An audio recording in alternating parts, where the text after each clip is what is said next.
Assalamualaikum warahmatullahi wabarakatuh. Mari kita buka pertemuan kali ini dengan bacaan basmalah bersama-sama. Bismillahirrahmanirrahim. Anak-anakku, selamat datang, kita bertemu kembali di dalam channel Nanang Arifin. Materi prakarya kewirausahaan hari ini adalah teknik bercocok tanaman jagung. Bagaimana langkah-langkah kita dalam menanam tanaman jagung. Tujuan pembelajarannya apa? Yang pertama, kita bisa mengetahui apa saja yang disiapkan ketika menanam tanaman jagung. Yang kedua, kita mengetahui teknik menanam jagung. Yang ketiga, kita dapat mengetahui pemupukan tanaman jagung. Yang keempat, kita mengetahui bagaimana pemeliharaan tanaman jagung. Nah, ketika kita mau menanam tanaman jagung, apa yang disiapkan? Ya, tanahnya yang akan ditanami jagung. Tanahnya yang bagaimana yang baik untuk tanaman jagung?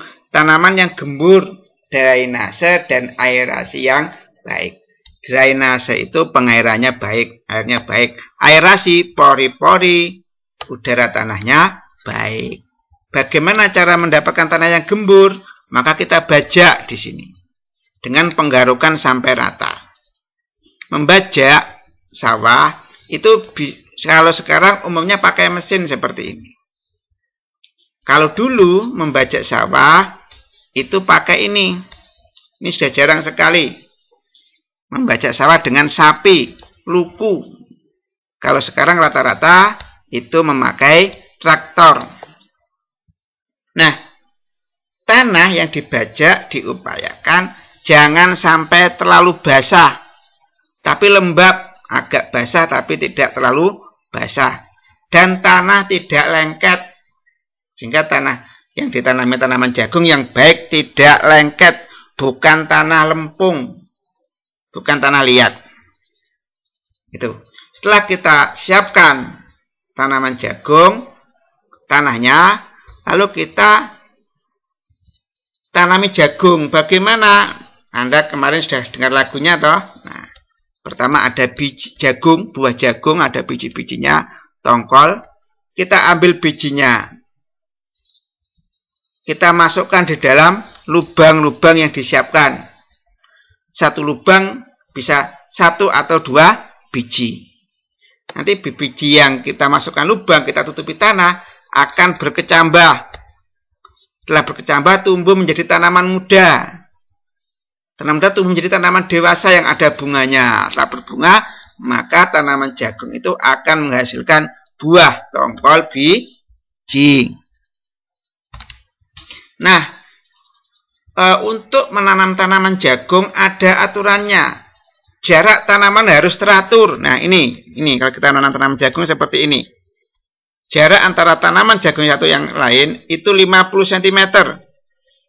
Jarak antara tanaman jagung, kelompok tanaman jagung dan kelompok tanaman jagung yang lain itu adalah 100 cm. Kalau jarak depan belakang tanaman jagung itu adalah 20 cm. Teratur. Nanti sebelum ditanami jagung, tanahnya kita beri lubang-lubang dengan aturan seperti ini.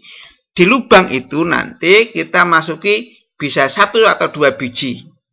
Kita uruk dengan tanah, kita tunggu biji cangan jagung itu bisa berkecambah dan tumbuh menjadi tanaman muda. Itu untuk menanam tanaman jagung.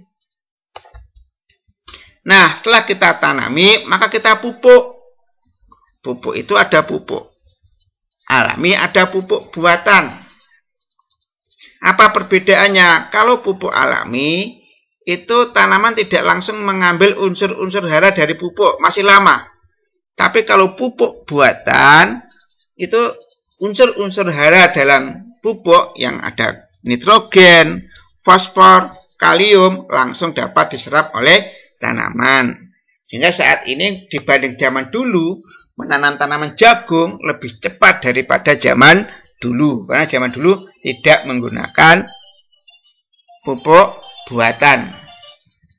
Nah, di sini pupuk buatan. Kalau yang kita butuhkan tanaman jagung itu unsur-unsur yang dibutuhkan adalah ini. Nitrogen, fosfor, kalium. Kalau pupuk buatan ada yang pupuk tunggal. Pupuk khusus. Sehingga ada pupuk yang hanya menyediakan nitrogen. Ada pupuk yang hanya menyediakan fosfor. Ada pupuk yang hanya menyediakan kalium. Ada pupuk majemuk. Dalam pupuk buatan itu mengandung nitrogen, fosfor, kalium, tapi harganya mahal sekali.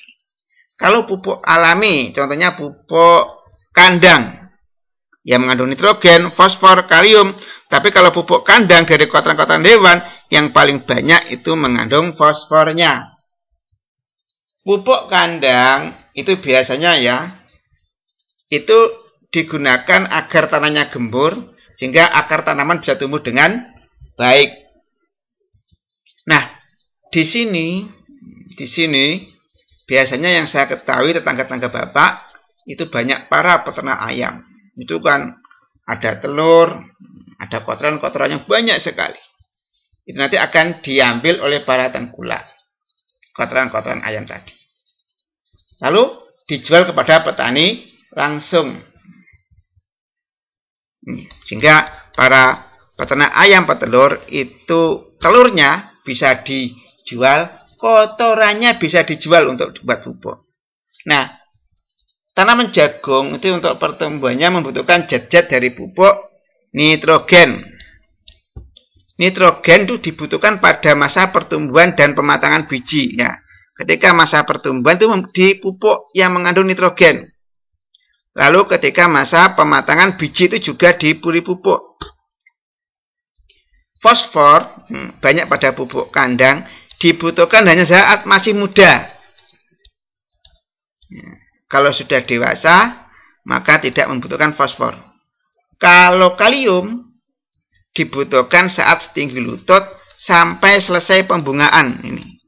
Sampai ini, setinggi lutut sampai selesai pembungaan. Seperti itu. Itu unsur-unsur pupuk yang dibutuhkan oleh tanaman jagung. Kalau kita mau memelihara tanaman jagung, ya, itu ada beberapa hal yang kita lakukan. Dan langkahnya harus urut. Yang pertama, penyulaman. Yang kedua, penjarangan. Yang ketiga, penyiangan. Yang keempat, pembubuhan pupuk. Yang kelima adalah pemangkasan daun. Yang pertama, penyulaman. Apa itu penyulaman? Kegiatan penanaman kembali bagian-bagian yang kosong.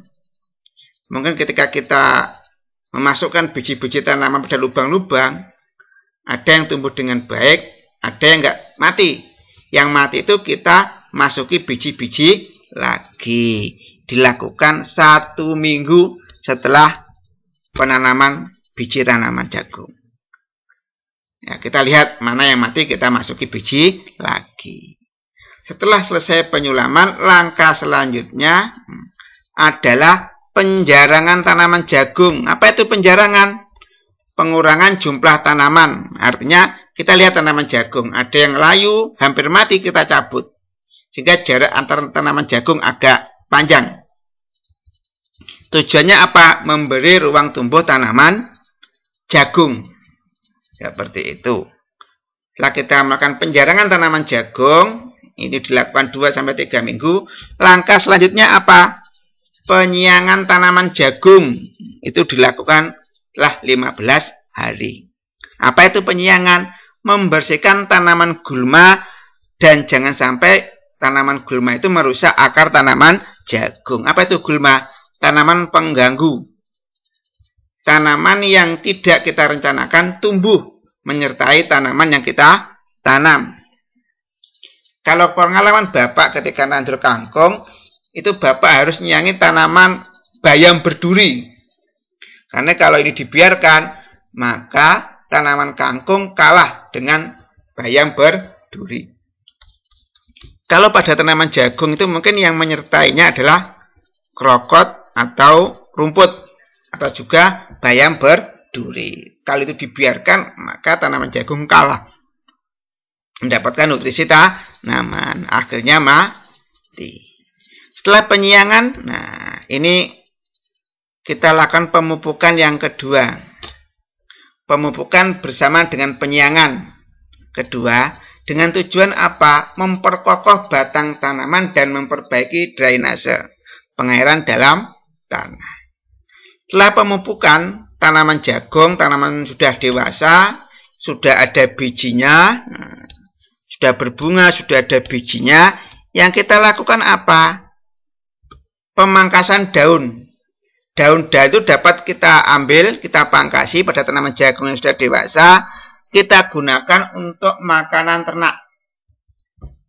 Pada fase kemasakan, sudah masak biji-biji jagungnya, ini kalau kita ambil daunnya, tidak akan menurunkan hasil tanaman jagung. Karena pada fase ini, bijinya sudah terisi penuh. Ini langkah-langkah ketika kita sudah menanam tanaman jagung, kita pelihara dengan langkah-langkah tersebut. Nah, sebagai penutup, mari kita tutup acara ini dengan doa penutup majelis.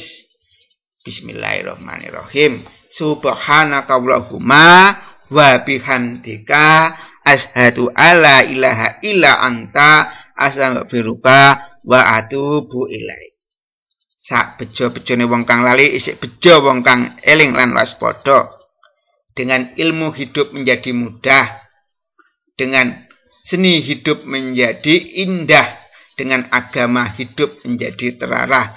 Billahi taufik wal hidayah. Wassalamualaikum warahmatullahi wabarakatuh.